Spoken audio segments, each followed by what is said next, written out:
Казактар футбол үчүн жаралган эмес, аларга көк бөрү болсо болду. Бул келесо казактар менен эмне үчүн Черчесов иштешти билбедим, деп билдирет Владимир Пономарев. Казакстан тууралуу кыскача футбол жаңылыктары. Кече жакында эле Черчесовдун иштен бошотулганы тууралуу жаңылыктар чыкты. Анда Станислав Черчесов Казакстанга барып эмнелер кылды деген суроолор дагы жаралат.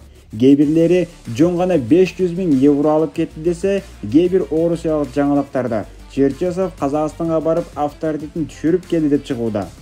СССР курама командасынын мурдагы оюнчусу Владимир Пономарев орусиялык машыктыруучу Станислав Черчесовдун Казакстан курама командасынан кеткени тууралуу айтып берди. Менимче, Черчесов ал жакка кандайдыр бир жол менен 500 000 евро алуу үчүн барган. Ошондой эле, эмне үчүн Черчесов келесо бул казактар менен иш алып барды? Ал жакта эч кандай футболчу чыккан эмес. Жана казактар футбол үчүн жаралган эмес.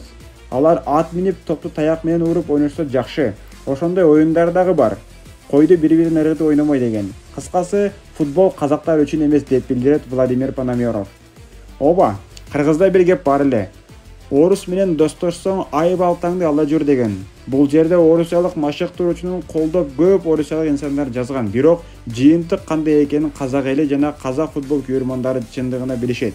Оба, ошо Станислав Черчесов 2024-жылдын 3-июнунан тарта 2025-жылдын 27-январына чейин Казакстан курама командасынын башкы машыктыруучусу болуп иштеген.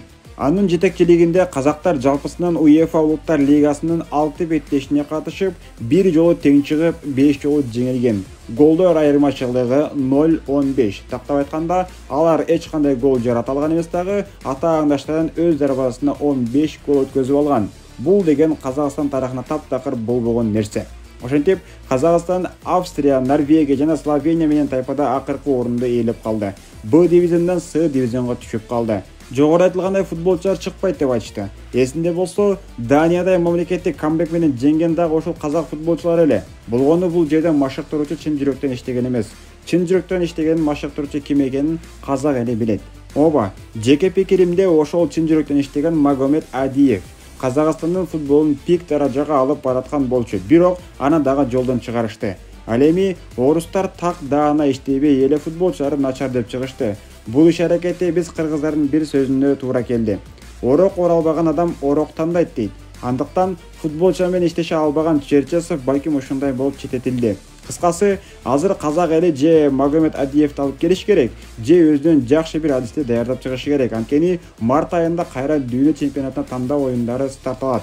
Албетте, бизде деле алындай көйгөйлөр толтура. Болгону бизде азыркы учурда башкы машыктыруучубуз бар. Буюрса акырындык менен натыйжаларга ээлешип келе жатабыз. Болгону аягына чейин ишенели дагы 12-күйөрман катары мына ушул ак шумкарды колдоого алалы.